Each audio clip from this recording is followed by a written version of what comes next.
Good afternoon, everybody. I have become the poster child for COVID-19, and that was never the intent, by the way. I'm going to go through this, and I think it's really important that when we have this discussion, it's not going to be all about COVID-19. There's a huge section about it that we'll cover. But there's a lot of other things that were already built into the economy, our industry, and hopefully to give you some perspective of where we were before the train went off the tracks over the last few weeks. You're going to hear me, and I say this often, I'm not media bashing. I'm trying to hold the media responsible for getting a message that is consistent and factual and not sensational. I've sometimes been accused that I'm bashing. I'm like, not bashing, it's trying to be real here. I think it's an important one to start, and I'll give you a great example. You probably have all seen a headline or read a headline today about the governor of Colorado just called for a state of emergency in Colorado. That does not mean there's an emergency, and that's what needs to be reported. You're hearing cities, you're hearing states, you're hearing many municipalities calling for a state of emergency. Everybody needs to understand that's about dollars. You heard about an $8.3 billion package that just passed Congress. Those funds are to help the states and the cities as they start to deploy resources. When you actually call for a state of emergency, you're able to move resources between state and local municipalities, and more importantly, you're able to get reimbursed. This is about dollars when it's all said and done. I said something earlier. I was speaking to a group of your hoteliers in this market just a few minutes ago, and I freaked everybody out because I was running a little bit late. But we were having a conversation about this topic. And one of the things I said, have you ever noticed if there's a hurricane coming to the East Coast, and they don't know quite where it's going to land, but you'll hear the state of Florida call for a state of emergency. The reason they've done that, it starts the clock, so that they can start to move resources if they need to, and they get reimbursed from the government. It is the same thing that just happened this afternoon. And that's an important message if you're a meeting professional to be able to explain to your stakeholders. A state of emergency does not mean there's an emergency. It means that the cities and the states are doing what they should be doing to be able to move resources should there be an emergency and should resources be actually deployed. That is what's happening, and I thought it was the appropriate place to start because that announcement came while I was talking to a group of GMs and directors across the street. So I realize that's important. These are messages that need to get out in the community. The one thing I'm asking of everybody is make sure you're here today, take pictures, post right now, and post to people all around you because people need to know that the meetings and events industry is not shut down. We're open for business. And that is something that is not being portrayed, but you have a responsibility in that. So take lots of pictures when you're all done here. Like I said, not everything's about the coronavirus, so we're going to start. And by the way, you did hear, this is COVID-19.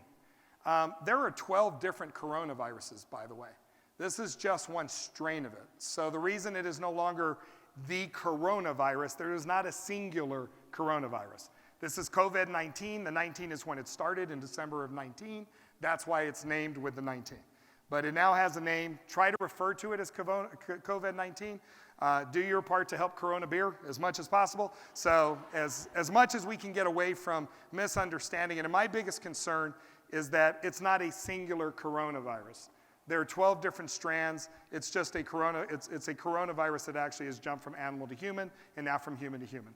That's what we're dealing with at this point. So with that, let me get started about the industry. And I'm going to talk a little bit about the industry, and then we'll get into what else is going on in this situation. But one of the places I always start is we do not recognize the time and the environment we are living in right now. We are living in the fourth industrial revolution.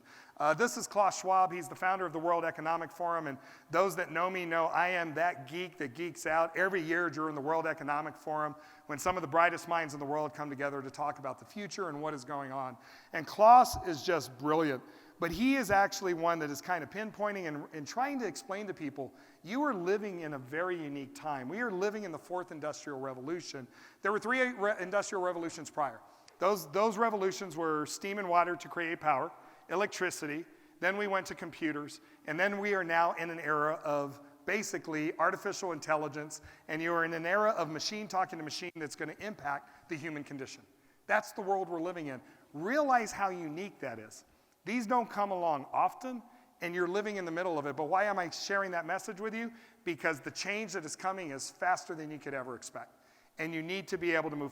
So Klaus has a great quote. It's really simple that it's in today's world, It is not the big fish that's going to eat the small fish. It is the fast fish that will eat the slow fish. So the question is really simple. How fast are you swimming? And I promise whatever your answer is, it's not fast enough. That is the world we're living in. And when I talk about AI and we talk about this world, it's all about big data. You work in companies, I promise, everybody is trying to figure out big data, how we utilize it. There's this great quote about big data. It's not mine, but it's one I always like to share. Big data is like high school sex. Everybody says they're doing it, nobody is, and if you're doing it, you're not doing it well. That is big data today. And you need to understand that because it's going to take time for us to quite figure out exactly where we're supposed to be. Klaus also talks about in this environment, there's no better time for you to take risks, and there is no worse time for you not to.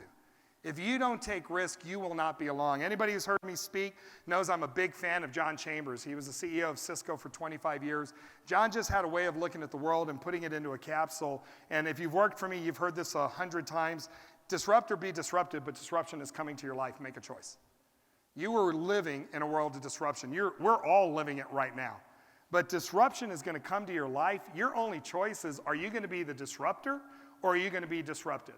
And candidly, I sometimes irritate some of our transportation companies because I remind them, if you were mad at Uber, they don't own a single vehicle.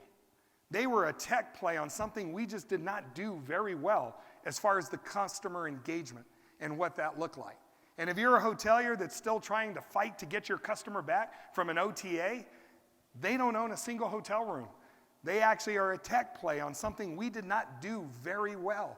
I remember when I worked in Las Vegas, it was quite funny because, working with MG, 2,000 rooms on the Strip, you have a lot of options. My mom would be coming to see me. And then she's like, okay, I'm coming out in Mijo. I booked my room. And I'm like, Mom, why didn't you call me? She goes, I went on Expedia. It's so easy. And it's like, I work for the company. I can get you a room. Didn't matter. But it's a great example. My mother found it easy. And she's not a tech person. She's not. But she wasn't afraid of going on and booking online. The point is, disrupt or be disrupted, or you will have disruption coming to your life. Be the disruptor. And I hope that makes you a little bit nervous, because it does me. The other thing that John used to talk about is quite interesting. If you're going to succeed today, you have to think like a startup. Startups move really fast and they fail often. The longer you've been in business, the slower you move and the less you take risk. That's an important piece of the puzzle. If you're an association, you move even slower and you take less risk. It's why most associations are trying to figure out where they fit in this new puzzle. It's an interesting dynamic today. And probably the most telling stat of all, they did research, and it used to be 25%, it's now 40%. And I hope this makes you uncomfortable because it applies to any room I speak to. 40% of you in this room will not be relevant in any significant way in the next 5 years because you can't change fast enough. Doesn't mean you're not in business, doesn't mean you're not around, just means you're not relevant to the story anymore. And the interesting part is that should make you nervous because it makes me nervous every day. Not the kind of nervous that I stay up at night or don't sleep well, the kind of nervous that every day I know what I knew yesterday is probably not applicable today. And I have to keep my eyes open because that's my job as a leader, is to make sure I'm understanding and guessing what's around the curve.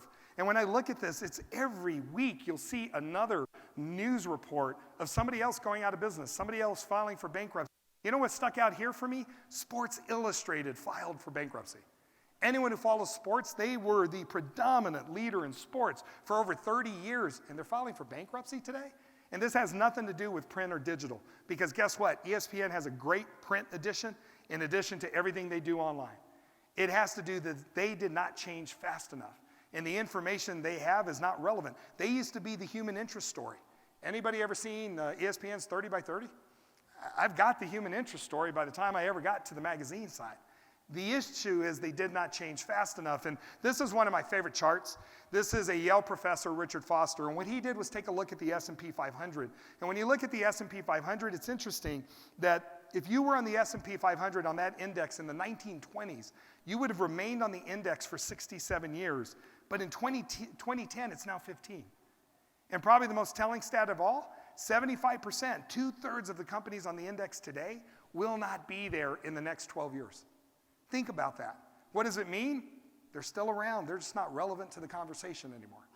So if anyone's sitting there saying, that's not me, I promise it's you. You need to be a little bit nervous about this. You need to have a little bit of anxiety to understand the world is changing. It's changing faster than we could ever keep up with. And with that change, I will tell you, one of the biggest things everybody has to focus on, and I started by saying this, and I heard a little bit of applause because I think we're all frustrated with it. We live in an environment in mainstream media that we have lost journalism, and we now have media. We have people giving us a point of view versus telling us what is really going on. It is important for you to be able to cut through the noise and understand that. And look, in this environment today, you got to do your homework. You really got to make sure that you're looking at different sources and you dig deeper. We live in an environment of the headline. And the problem is we used to see the headline and then we would watch the news report, or we would see the headline or we'd read the article. Today, you read the headline and you share it with a bunch of people without ever reading it. That's the environment we live in. And it's not being critical, it's understanding that the world has changed. So why am I telling you have to understand this? I'm going to show you a quick video. This is Denzel Washington, and he was on the red carpet of his movie premiere, Fences. And what's interesting is this reporter made the mistake of asking him about a fake news report about him. And here was his response. Of all fake news, and it affects If you don't read the newspaper, you're uninformed. If you do read it, you're misinformed. So what do you do? That's a great question. What is the long-term effect of too much information? One of the effects is the need to be first, not even to be true anymore. So what a responsibility you all have to tell the truth, not just to be first, but to tell the truth. We live in a society now where it's just first. Who cares? Get it out there. We don't care who it hurts. We don't care who we destroy. We don't care if it's true. Just say it, sell it.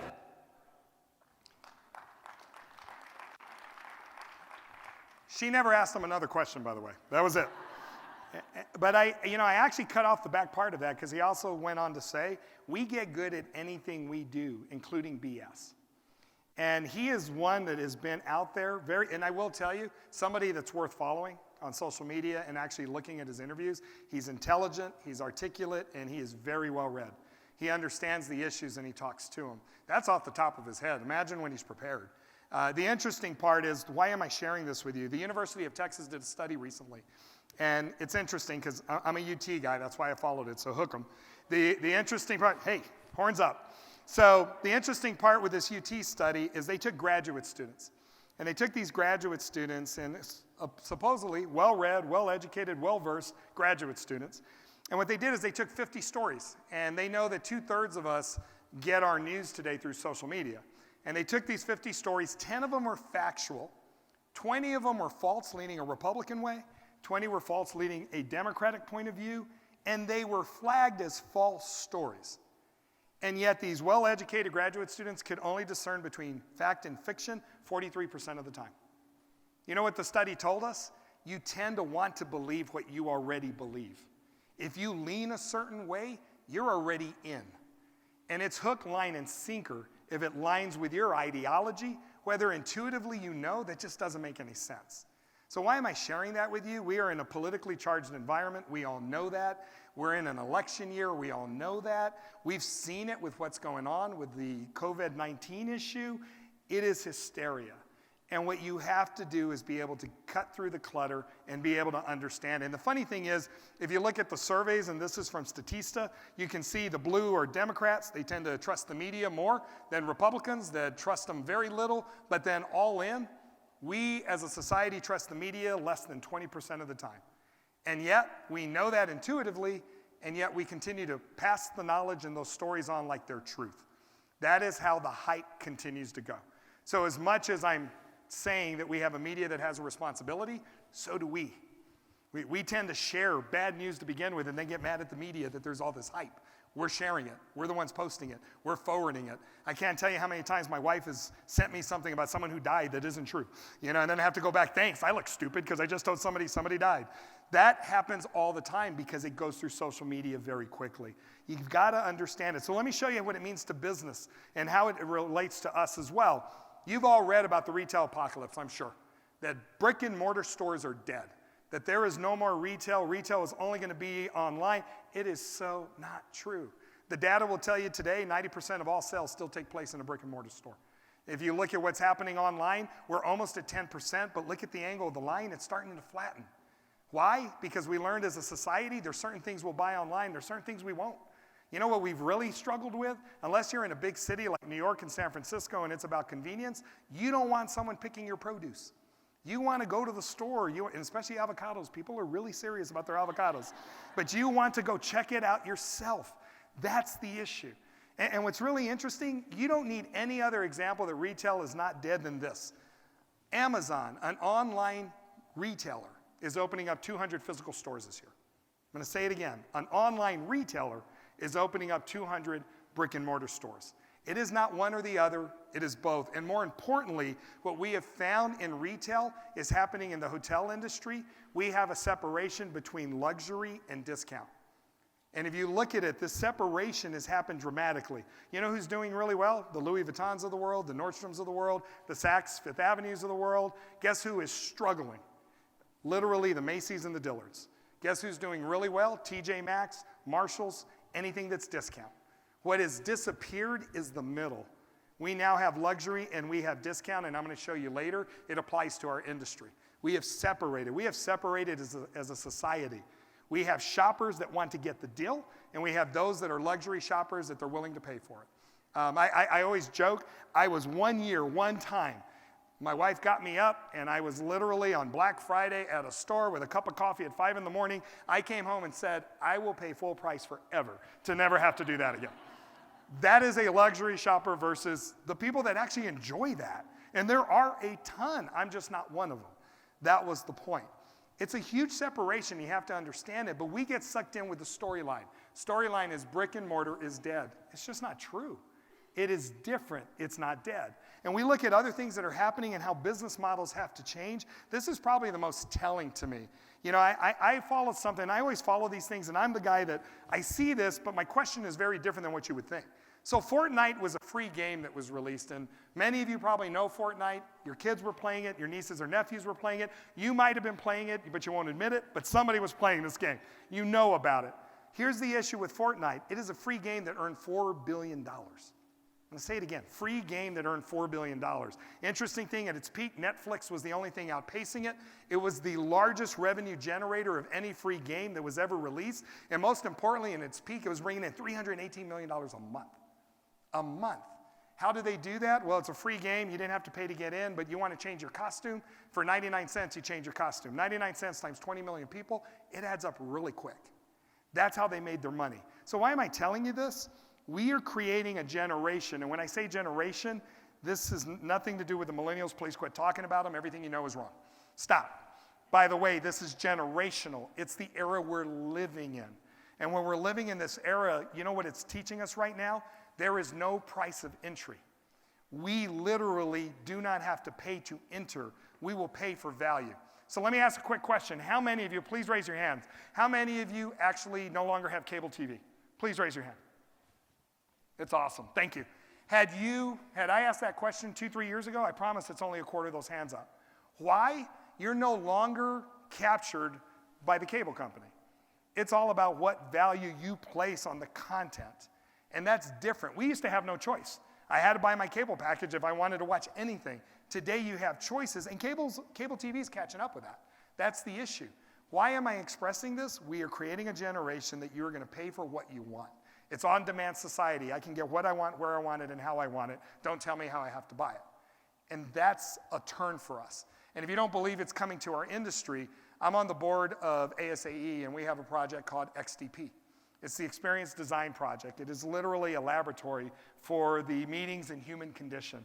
And what's really interesting is this is an actual email that came to my email, and I know there's a lot of words. I didn't expect you to read it. Here's the point. 2 years ago, we went out to all the meeting planners, and we said, you get to come to XDP for free. At the end of it, we're going to send you a bill, and you're going to pay us what you think it's worth. No more reg fees. You're going to pay us what you think it's worth. You know what we found at the end of it? About a third of the group actually paid us more than what we would have asked. About a third of the group paid us the reg fee, and about a third paid us less. The economics at the end of it were almost identical, but guess where our satisfaction was? Through the roof. You don't need a survey anymore. You'll know if they liked it because that's what they're going to pay you for. Puts all the pressure on the meeting professional and on the content and what you're driving because it's all about value. I don't mean this as tomorrow, but realize it's coming. Reg fees, membership models of associations. If you are not rethinking that, you are not going to be relevant in 5 years. You've got to be looking at all of these models and saying, how do I need to change it up because the world is changing and it's changing faster than I can keep up. So let's talk about that change and what it means to the hotel world. And look, I had to break this up. I really had to. It's always about framing the argument. I broke this up into a couple sections. I'm going to start by telling you where the world was as far as the hospitality industry before the last 4 weeks. It's a good starting point. And then we're going to talk about what the last 4 weeks means and what we think it means moving forward. Is that fair? I didn't know how else to do this because it's not the train wreck everybody's making it out to be. There are some exceptions here and we need to talk through it. So first and foremost, literally through January, we had the longest expansion of RevPAR in our history in the United States. We had actually grown RevPAR 113 out of 117 months. The previous record was between 1990 and 2000, where we grew 111 out of 112. So we had broken the record. January, I can tell you, was a positive RevPAR month. February probably will be too. March and April, we'll see. I doubt it. We'll probably have some discussions, but we need to have a little bit of a deeper dive, which we'll do later in the presentation. The reason this is so important, this is a shift that has been dramatic and under the water that not a lot of people are talking about. This has all been transient-led, not group-led. The group has grown, but not grown tremendously. This has all been based on transient. What does that mean? That the health of hotels are more dependent on the transient business than it is on the group business today. We all need group business as a base. We need it to grow rate. For every meeting planner, you also know we need it when we need it. Not always when you want it, it's always when we need it. But it's not that it's not necessary, but understand the divide. And the divide has gotten bigger. We have a larger share of transient business to group business as an overall hotel industry than any time in history. Now, why does that matter? It's a real positive right now that if the group market slows down a little bit, that we're so dependent on transient, because transient should still pick up. And I'm going to talk about this more, but what most people are not quite getting, and we saw this after the SARS epidemic. After the SARS epidemic, we actually dropped international traffic to the United States by 6%, but we grew demand by 4%. Demand actually grew in the US, even though we lost an international audience. Why was that? Because you weren't traveling internationally. You were nervous about going overseas, so you decided to stay home. 85% of all the traffic in the United States is still domestic travel. It's you traveling. It's you on your summer vacations. And I promise you, a good thing about the timing right now, people were getting through spring break, they haven't made summer plans yet. And they're going to sit back and make summer plans, and let's see if I'm going to Italy right now. Probably not, because you just don't know what it's going to look like. And you can't afford to get there to say there's another outbreak and it gets shut down and I get stuck there. Those things are going to go through everyone's head. I am not saying you shouldn't. My point is, I know people are going to think through this and say, I think I'm going to stay home this year. I think I'm going to do something different. And think about anybody who's freaking out about an airplane. I can get in a car and drive somewhere and still have that kind of impact. We should see some type of lift. I'm not saying we will, but we should. And history tells us that we're going to stay at home. And by the way, we were one of the largest products of international travel last year because Europe had been on sale. The world had been on sale, so we'd been taking it abroad. There's an opportunity that some of this is going to stay home. What's really good for the hotel business is that we're so dependent on the transient business. That's a good thing. Doesn't mean we don't need group. Please take the message the right way. I'm trying to say there's a silver lining in this to say if you're a hotelier and freaking out right now saying, what are we going to do? It should be okay. We should have some demand that offsets this, and we'll start to see what this looks like. Also, what you're reading about a lot of the cancellations or anything being paused, it's over the next 4 to 6 weeks until we get a little more color. We're not seeing cancellations moving further out. It's literally over this time frame when everybody's trying to figure out what does it mean for us as a country. When you look at last year as well, group demand was consistent, means nothing right now, so I'm just pointing out, group demand was up on all-time record years. That was a positive for us. But here's the other important part, is that transient demand off 7 all-time record years was outpacing the transient demand of the year before. Transient was still on fire. And again, I just showed you how reliant we are on transient business. This is good for us as an industry. Remember that separation I told you about? Here it is. There's your separation between upscale and luxury and everything else.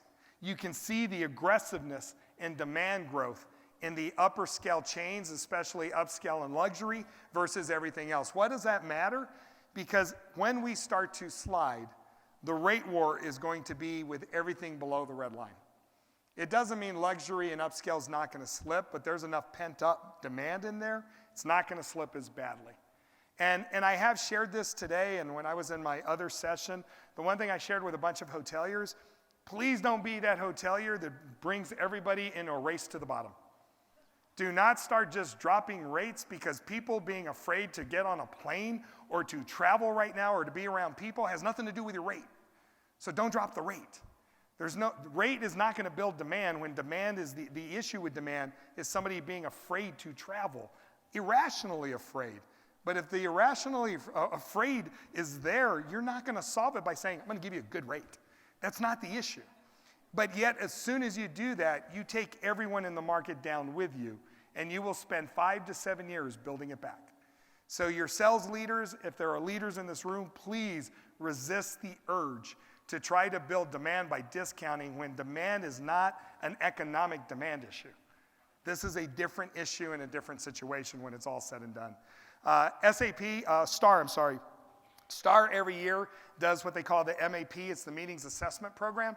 And what I love about the Meetings Assessment Program is they take a look at the meetings industry. It's probably the most in-depth research of the meetings industry we see as a whole. And what I love about this, I'm just trying to point out to you, these are the top destinations over the next 2 years. There are usual suspects. Not a lot of surprises in there. One of the surprises, and I always ask people, what's noticeably absent? Nashville. And why is Nashville noticeably absent? Because Nashville had a new convention center. They had all this new inventory. They were available, and they were affordable. Today, they behave like a first-tier city, which means they're more expensive, and they're full. And there's a lot of no's, I don't have the space available. That's why they're not in the top 10. By the way, they're in the top 15. They're just not in the top 10 anymore. And that's not a criticism of Nashville. They've earned it. They are a hell of a destination, and they earn acting like a first-tier city. Guess who moved in? Austin. Guess who's going to expand their convention center? Guess who has new inventory in it that is available that keeps coming up? Austin. Guess who's probably not going to be there in 2 years? Austin. Because they will be full when it's all said and done. So realize top 10 suspects, you'll have a trade out at the bottom, but not much is changing on that side of it. So that's the demand side of the equation. When I talk about the supply side, this is probably the most dramatic shift and why we're in such a different situation and why I'm not freaking out as much with some of the things going on. So why I want to point this out is if you look at this chart, the dark blue is demand and the teal is supply. And what I wanted to show you, remember I told you 1990 to 2000 was the previous record. When you look at this box, don't worry about the lines inverting. Just look at how tight the lines are together through the entire process. And look at how different it looks between 2010 and 2019. You can see the large disparity between demand and supply, which means it was a very different cycle where demand outstripped supply during the entire cycle. That is why we are sitting at 66% occupancy in the United States, and we have never seen that in history. First time we've ever seen that type of occupancy. And the reason I say that's important is if you see what happens, it was midway through 2019, we inverted, where we now have more supply than demand, but look at how tight the lines are. There's not enough separation to make a difference. You need to make up all that white space I showed you in that big gap before you're ever going to feel it as a meeting professional. You're just not going to feel that separation right now. And here's an interesting fact, is if you look at this chart, this is the hotel meeting per square foot, and it's in the millions, that was being opened in the United States on an annual basis. And you can see between 2000 and 2010 how much space we were opening up in the US, and then we fell off a cliff. And even though we've been rising, what's interesting is even where we are today, 7 out of 10 years between 2000 and 2010 outbuilt what we're building today, which means we're not even catching up yet. You know who is expanding? Convention centers and cities consistently. You know who's not expanding? A lot of the hotels that are being built. 70% of all the inventory that's been built in the US over the last 5 years is limited service. It's a Hampton Inn, a Hilton Garden, a Courtyard by Marriott, popping up on every street corner. I know you see them. On a loft hotel, they're popping up everywhere. Why? Because of that transient line.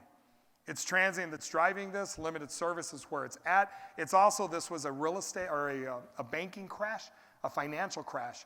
Well, no bank was going to loan, nor could they, with the restrictions that came in after TARP. Could they loan on risky projects? You know what's not risky? A limited service hotel.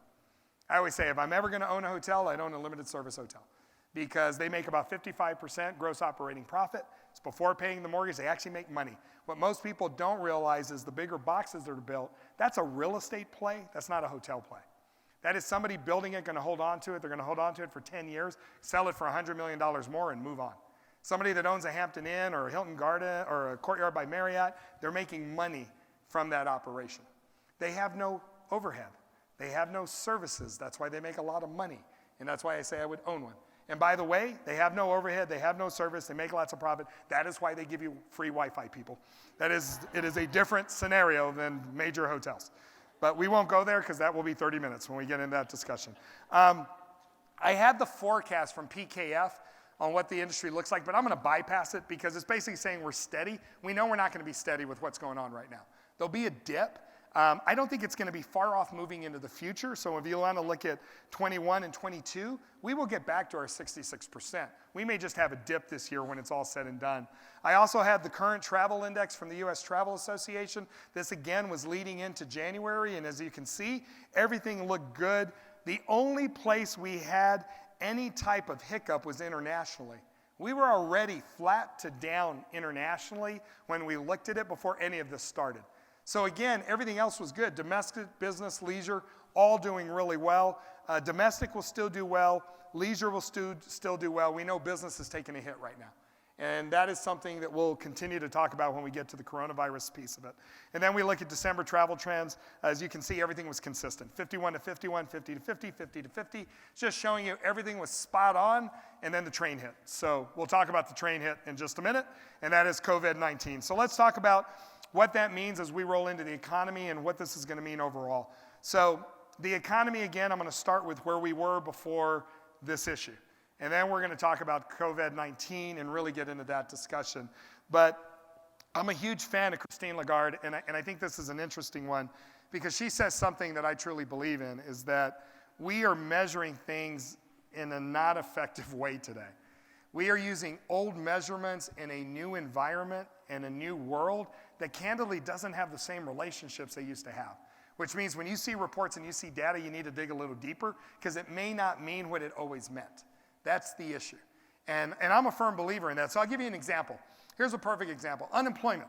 The unemployment number, I think, and I'm going to show you later in this, but the unemployment number is 3.5%. And we're sitting there going, God, that's wonderful. That means everybody's working. No. By the way, the measurement of unemployment had been going down through this entire recovery, but we didn't feel it in the job market. We didn't feel it in the economy. Well, why was that?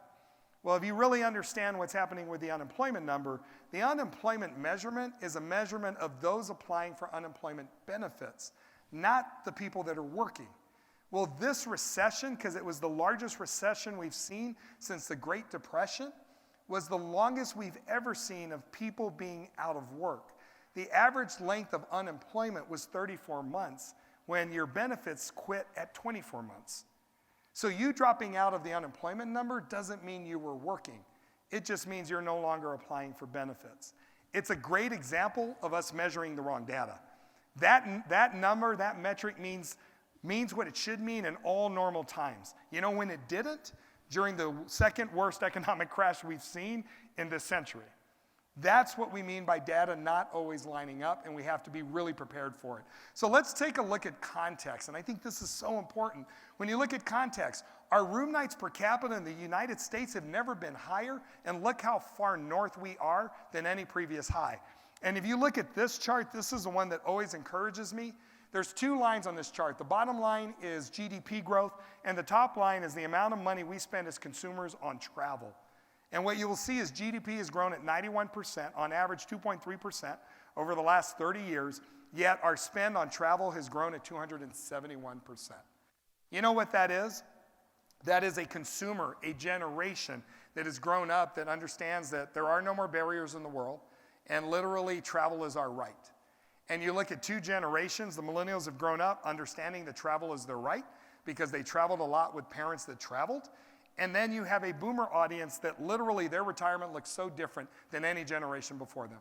I always told people, like my grandfather retired and he retired to his porch. I don't think he ever left. And we had to go visit grandpa. My parents, when I go visit them in San Antonio, I actually have to call to see if they're there to make sure they're not traveling. That is a different generation. So you have this generation in their bookends of boomers and millennials that are all traveling in droves. That's the spike. And you have a generation that, and I always joke, the boomers are the generation that just won't go away. They are here to stay in every aspect of our life, and that's not a criticism. They have redefined what retirement looks like. They have redefined what they're going to do in that retirement, and they have redefined what travel and that experience looks like for the rest of their life. By the way, we don't talk enough about what's driving this from that perspective. The boomers, first boomer turned 73 years ago. Do you know at 70 years old, they have to start withdrawing from their 401k plans? They were the birth of the 401k plan. There's $3 trillion worth of wealth sitting in 401k plans. As you start to pull that money out, they are also the generation of stuff. They have everything they've ever wanted. What do you think they're doing with the money? They're spending it on experiences. They're spending it on travel. And that's where we're seeing this spike. It's a bookend. And that is the positive. Guess who's not going to be devastated in all of this? Now, what is devastating, who's most at risk with COVID-19? An older population over 65. That is a big traveler for us. Who's not, that we're finding out? Those millennials. Encourage them to travel. It's a good opportunity to get them out there because they're not the ones that are going to get sick with everything we know so far about the disease. The other thing we're looking at is not all data looks the same. When you look at occupancy rates, our occupancy rates, I just pointed out, are at 66%. We've never been there before. Look at how far north we are of any previous high. There was a study done. We could drop as big a drop as we did in 2008, and we would still be 3 percentage points higher than we were in 2008 before we fell off the cliff. That's how far north we are. So what does that mean? We have a cushion. And I joked earlier, I said, everybody take a deep breath. I go, in this environment, that's probably bad advice. Don't take a deep breath, just relax. But the idea is you need to relax. We have enough cushion in play that we're going to be okay. And if you look at RevPAR is at an all-time high and so far north of anywhere we've ever been. And for every meeting professional, RevPAR in its simplest terms is rooms revenue. That's all you have to remember. Rooms revenue is at the highest place we've ever been. For every hotelier, yes, you're going to get beat up on your year-over-year growth, and you're going to get beat up because you're not bringing it in. My whole point is your hotel's not going to shut down. We got enough cushion in there that at the end of this, we're going to be okay. We just have to understand how long this is going to be, and more importantly, is this going to be a V recovery or a U recovery once we're done? I'm betting on the V, and I'll explain why when that's all said and done, and I'll tell you what that means. This is the reason I'm not panicking. If there's anything out there, any piece of data, it's this. When you look at supply, this chart shows you the supply peak, and what you will see, where you see the gray bars, that is every recessionary period, or the last 3 that we've had. What you will see on this chart, we spiked in supply right before or right during an economic downturn. Look at where we are today. We're flat. We don't have this huge bubble of supply, and we don't have to make up or absorb this new supply spike at a time that we have lowering demand. That's why I'm not freaking out. Every other time we've had a downturn, where you see that circle and that dotted line at the bottom of it, you have to make up everything from the bottom of that dotted line up to its spike.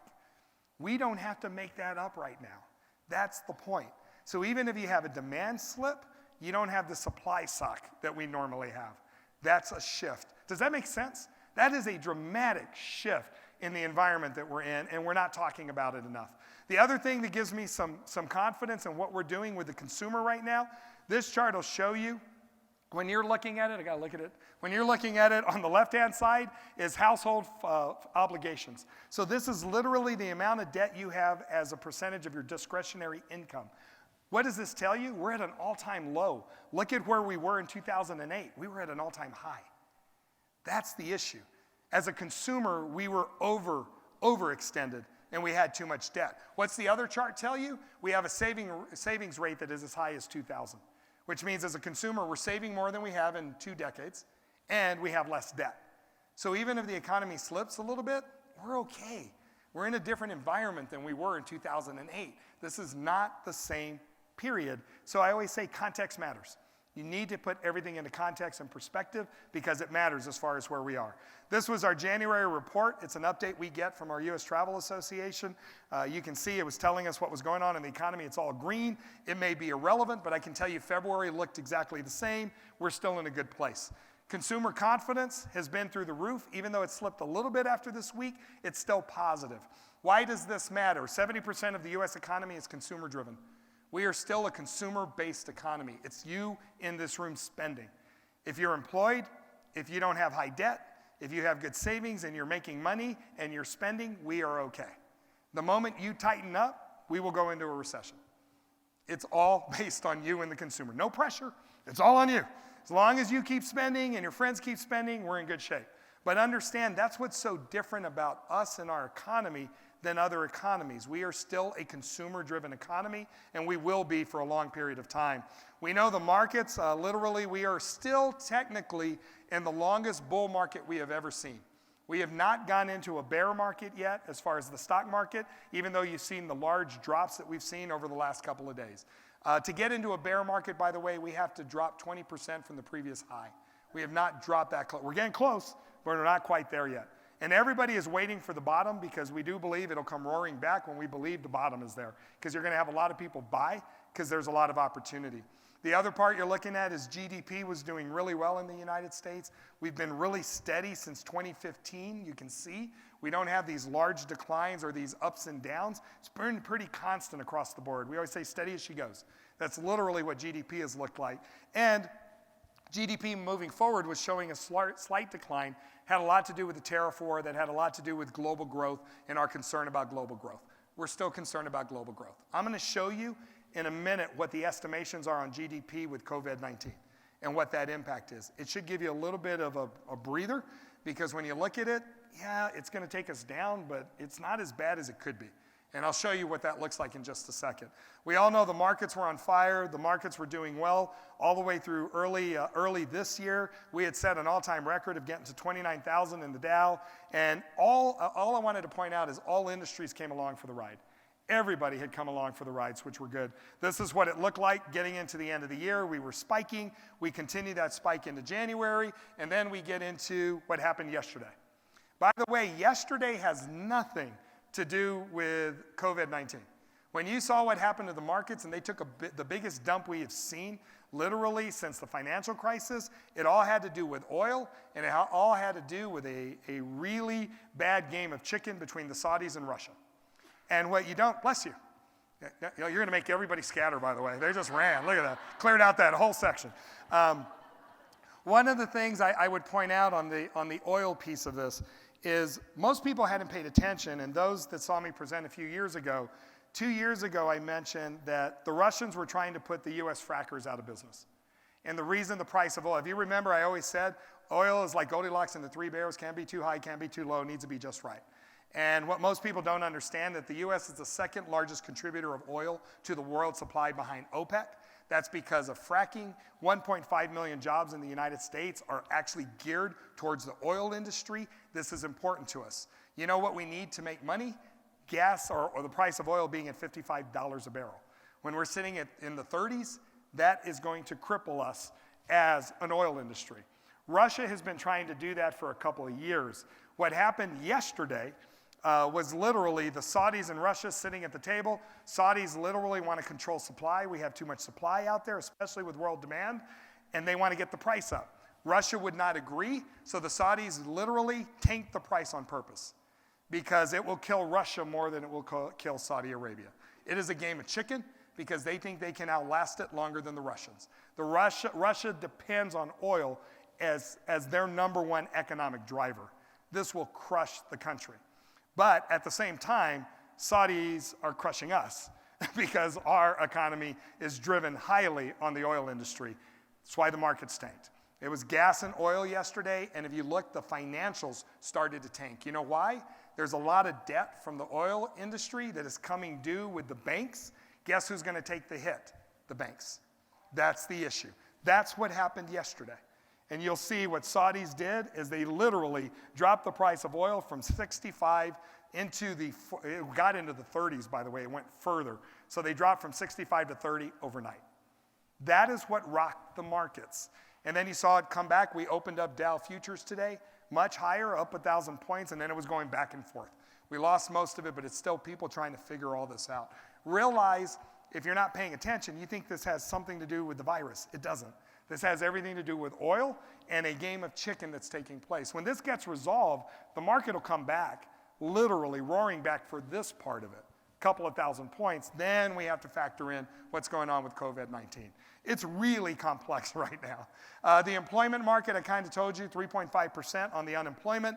Jobs, this was jobs payroll, our new jobs that were being created up and through January. And you can see in February, we had a rockin' jobs report. So except for this little thing of a virus, the economy's doing really well. But this isn't that little a thing, and that's the issue. But the economy was doing really well, and the point I think that needs to be framed, we were in a really good place before this hit. So we can again relax just a bit because we're not starting from the bottom. We're in a really good place as this starts to impact us. The other thing we know with jobs that's really important is we are at an all-time high quit rate. People quit their jobs when the environments are good. This is telling us the environment is really good and people are quitting their job at a higher rate than any time in history. Look at the low point. It was 2009. Nobody quit their job in 2009. Everybody was hanging on for dear life. You were not going to get out of your job at that time. Here's the other point. Our wages are growing. Again, our media does not do a really good job of telling you what this environment is. Wages are growing. They've been consistently growing over the last 2 years. And by the way, Wall Street Journal put out a report in January that tells you the wages that are growing fastest are non-supervisory roles, line employees. So when you keep hearing that this is all supervisory managers, the data says differently. That is not accurate. Well, this is also something that's interesting, is that when you look at jobs, the service industry has been struggling to fill the roles that are open. We have 800,000 jobs, and this number has floated between 1 million to 800,000 over the last 18 months. It has been complicated with an H-2B visa process that literally has put caps on the seasonal resort workers we used to bring in. It's been challenging. By the way, the administration just announced that they're going to put 40,000 new H-2B visas in to help the service industry. They actually gave 120,000 last year. So there is a recognition that these are needed. Here's the silver lining in all this. If you have 800,000 jobs open that you cannot fill, you're running a lot of overtime in hotels to get the work done. If we slow down just a little bit for 2 months, we're okay. Doesn't mean you're going to have a lot of layoffs. It just means you won't have the overtime. And by the way, those jobs you've been looking for, you may not need in the short period. So this is actually a piece of good news. A month ago it was a piece of bad news. But right now it's actually some good news to say you may not have layoffs in the hotels or dramatically reduced hours because we were already shorthanded as far as the hotel industry. But here's probably the biggest challenge facing the hotel industries today. Because we don't have enough talent, wages are growing. Our wages in the hotel industry are growing at 4.7%. Number one cost to every hotel is labor, period. Labor is our number one expense, and it grew at 4.7%. That's a challenge when you look at an environment, and on this chart, the blue bars tell you the cost of labor increase year over year. The green line shows you the increase in RevPAR. You know where hotels make all of their profit? RevPAR. We make our money in rooms revenue and rate. We don't make money everywhere else. So when you're looking at the profit line, our profit and RevPAR is now behind, and our ability to grow profit is now behind the expenses that are growing just with labor. That's why margins are tight, and that is not saying poor hotels. I'm letting you know the environment. This is why you're having some tough discussions with hotels when they talk about concessions, because every piece of that concession matters today when the margins are this tight. A lot of it has to do with labor, though. Labor is the bigger driver. This will show you from STAR that only 9 of the top 25 markets saw enough revenue growth to actually outpace labor costs. So this is literally something that is growing across the United States. It's a challenge for hotels to operate. You've probably seen it recently. The Grand Hyatt in New York is going into a mixed use. They're going to shut down as a hotel. They announced that over a year ago. There's a plan to do that. Why? Because they can't keep up with the cost. Can't keep up with the cost. You'll actually make more money turning that into condos and doing some other things. So in an area that doesn't have enough meeting space, they're going to lose meeting space. That's going to continue to be problematic because this is just the environment we're living in. Here's an interesting thing. Through 2019, when you look at GDP, GDP growth was pretty flat around the world. Japan was already suffering. South Korea was up. I don't think they're going to be up now. And then you look at the United States, we were the only place that was really growing at any pace through Q4. And these were Q4 GDP numbers. It's important because when you look at the world outlook, this was in 2020, January 2020 at the World Economic Forum. You can see the estimates were global economy was going to grow at about 3%. But here's the interesting thing. Advanced economies are the ones that are slowing down, and it's the emerging markets that are growing. Well, the interesting part is when we're looking at COVID-19, the emerging markets aren't the ones getting hit. It's all of the advanced economies. So it's going to be interesting on what this means to full global growth because I can't figure this out. It's weighted differently, and we just don't know. You're going to have a huge drag in the advanced economies, but some of that's going to be offset with the emerging markets that don't have the same issues. And then when you look at coronavirus forecasts, and I told you about GDP, through March forecast, this is what they were looking at, is that the world will be down literally 0.5% in GDP. So if you take that 2.9 number, it means they're expecting it to be at 2.4.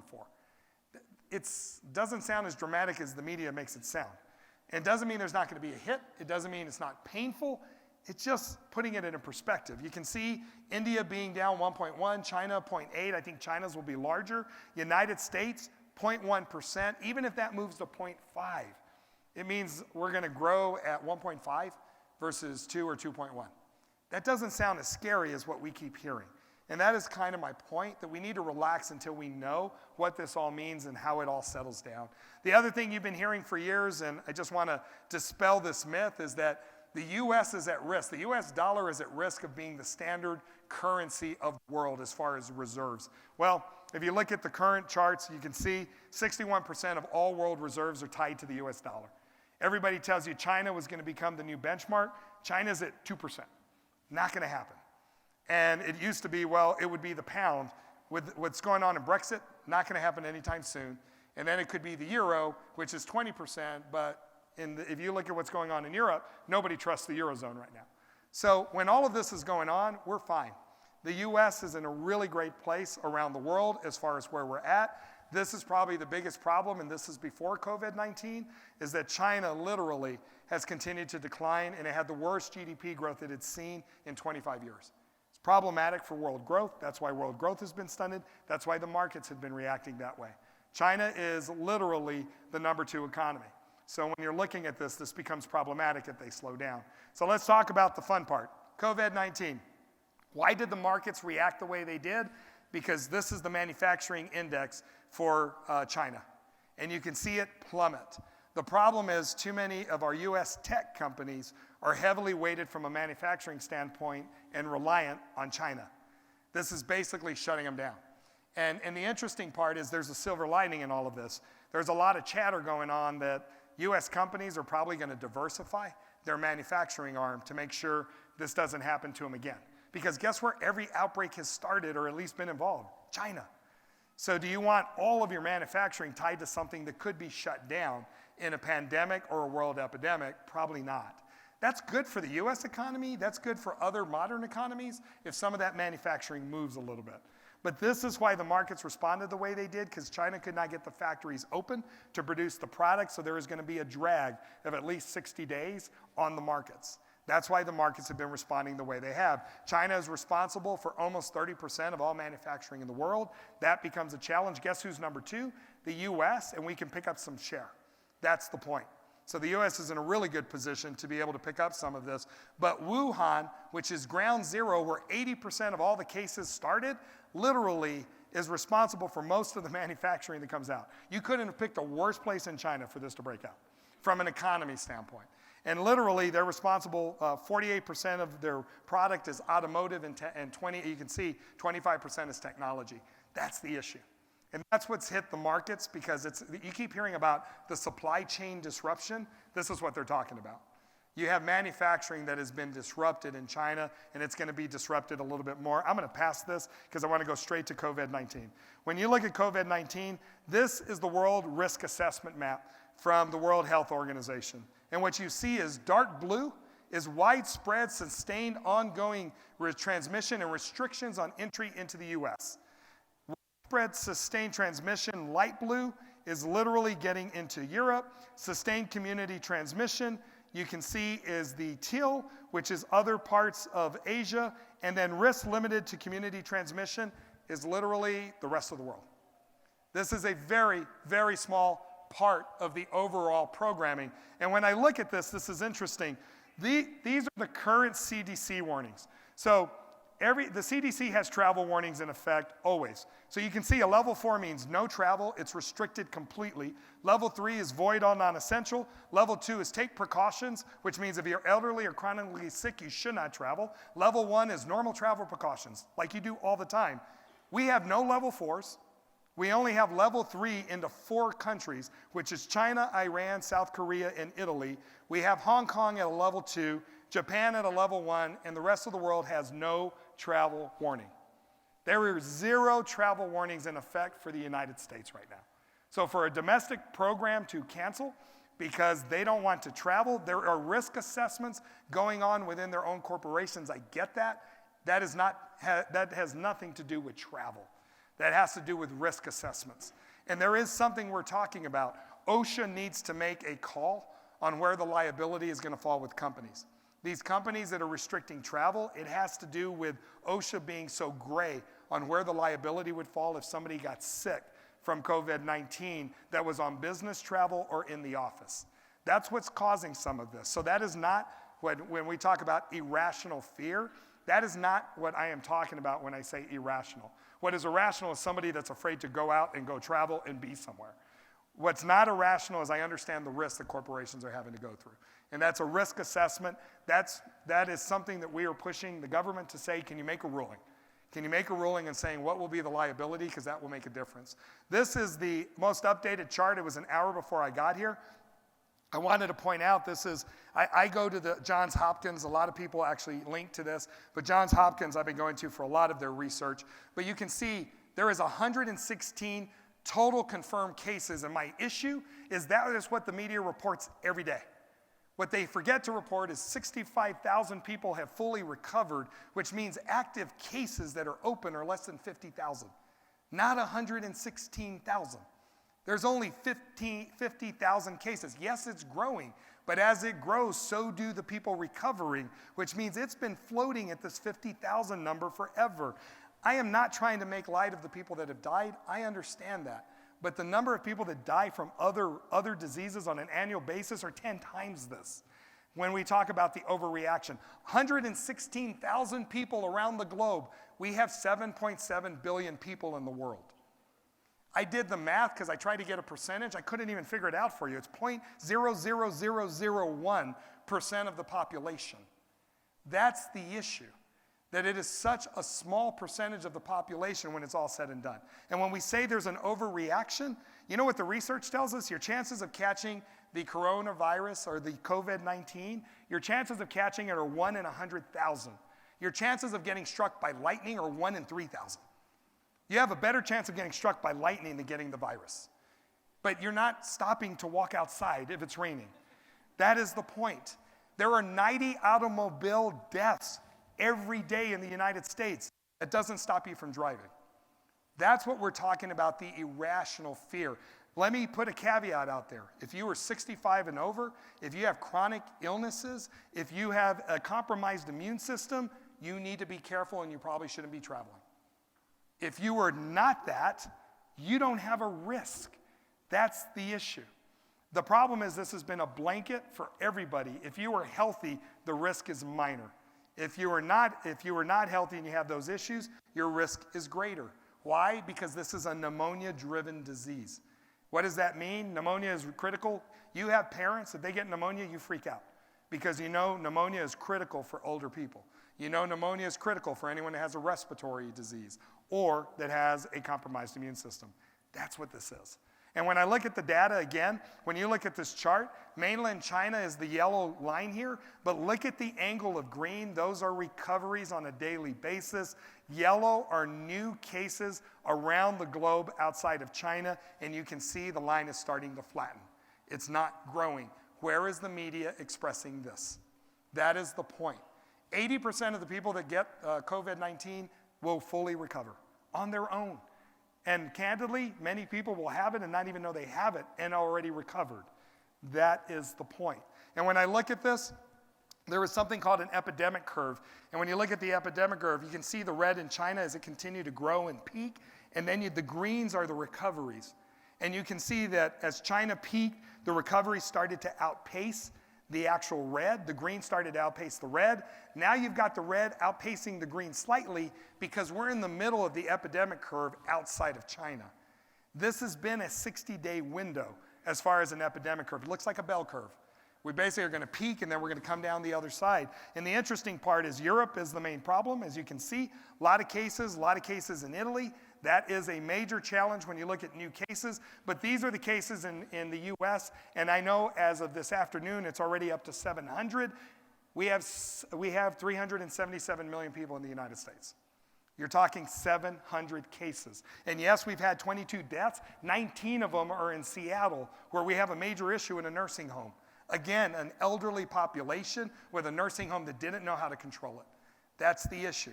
These are pockets across the board. They're not universal. And when you see this is again new cases, and this is just showing you the curve again. The blue was showing you what happened with China. We peaked, started to come down. The orange is outside of China. It's starting to grow because we're probably right about halfway through the blue right now. We've got a couple of weeks before you'll see it come to the other side. I'm telling you this to expect it in the news. You're going to have new cases until we get to that other piece. But when you look at cases outside of China, look at where they are. The peach that I just pointed out, that's Europe. This is Eastern Mediterranean. And the yellow way up top is literally Americas. We are such a small portion of the overall new cases that are there. Internationally, there are issues. Internationally traveling, there are things you have to understand and know. In the US, I cannot stress enough, there were 0 travel alerts in the United States currently. So anyone who tells me that it's risky to travel, the CDC is telling you it's not. And by the way, we had an expert from the CDC, as a deputy director of infectious diseases, that was on a call with us for the Meetings Means Business Coalition. And you know what he said when the question was asked? Like, what's the riskiest way to get this? At home. In close community with people you know. And where are all the companies sending their people? Home. And that's where it's riskiest, candidly, of catching the disease. When they talk about Westchester, that is actually one person infected his whole family and his neighbor. Close contact with people you know. The disease is transmitted by droplets. It is not airborne. You have to be in 6 feet of somebody that actually would be having a droplet hit you. And by the way, droplets go on surfaces, so yes, you can touch it. That doesn't mean you're getting sick. It means wash your hands, and it means don't touch your face, don't touch your eyes, don't touch your nose, don't let it in your body. It's not going to come through your hands. That's the point. This is the overreaction because it sounds very much like the flu. But again, you have to come in contact with it. Here are the things when you look at the numbers. COVID-19 versus the flu. We've all heard this. 109,000 approximate cases worldwide. We know that's at 116. Billion cases of the flu every year. 650,000 people die of the flu on an annual basis.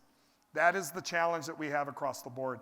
I did this over the weekend because I had nothing better to do, and I started thinking. And it really started to perplex me. The largest outbreak we had, and we keep talking about SARS, it wasn't SARS, it was the swine flu in 2009. It was H1N1. How many of you remember the swine flu? But were we canceling meetings? Were we stopping everything? Did the world come to a halt? And look at the impact. Go to the US. 60 million people infected in the United States, 12,000 people died from it. And we did not have the reaction we're having today. So then I said, why? Why has the media changed that dramatically? This is it. 2/3 of everybody gets their news from the media. Back in 2009, or from social media. Back in 2009, Facebook only had 305 million active users. Today, 2.5 billion. Twitter only had 30 million active users. Today, 30 million. That's the shift. The media is out of control because, and I didn't blame the media. When I wrote this up, you know what I said? They're writing headlines like it's a traditional media environment. Their headline is what gets carried through social media. It's what you read, and that's when we freak out. Instead of understanding, the governor of Colorado called for a state of emergency. That's what's going to go through social media. Not that the governor of Colorado called for a state of emergency so that they can get reimbursed and move resources. That's the difference so quickly in how we are reporting things in the news. So when we say the media is out of hand, the media is out of hand. But you have a responsibility to tell people and correct them and say, stop it, you're being ridiculous, and this is getting out of hand. Because, I mean, Governor Cuomo, I posted it on social media, he's doing a masterful job of explaining this and telling everybody, please calm down. Because he will go through in detail to tell you where the risk is. If you haven't seen it, go see it. I posted it. I cut it down to 3 minutes. You want to watch his whole full 30 minutes, feel free. He talks a lot. But if you want to see the 3 minutes, it's really good. And he's doing it every day. Every day he's having a press conference. And every day, and you know what he does say? I've told my 65-year-old mother, stay at home. Everybody else, I'm saying, you're okay. It's okay to travel. These are the things you should be doing, and we're in an environment like this, reminding everybody, wash your hands. And it's for 20 seconds. All of us have been washing our hands wrong. What's been great, my daughter works in a hospital. It's the trick, if you haven't heard, sing happy birthday yourself twice. So I sound like the idiot in the bathroom because I'm always singing happy birthday now. But you should do it because it works. Avoid contact with infected people. Don't touch your eyes, nose, or mouth. And then, again, the rest comes down to food and making sure you cook. And here is the biggest thing. Should I cancel my trip? The World Health Organization has said there shouldn't be any travel or trade restrictions due to the coronavirus. That is the World Health Organization telling you it is okay to travel. And that is the one thing that we will continue to hear. I am going to leave it there. There is a lot going on. I hope this is somewhat helpful to kind of get you and guide you through it. I am consistently every day giving a situational report on LinkedIn. If you'll follow me there, it occurred to me to put it into a document so you can just share. So feel free to follow me, take it, and go. And the idea is to share it. I've had people ask, can I share? That's the idea. Take it and share it with as many people as you know. Over the next day and a half, take pictures, post, show people that are here so that everybody understands that the world is open for business. We did not shut down. Thanks for having me, and I'll see you tomorrow.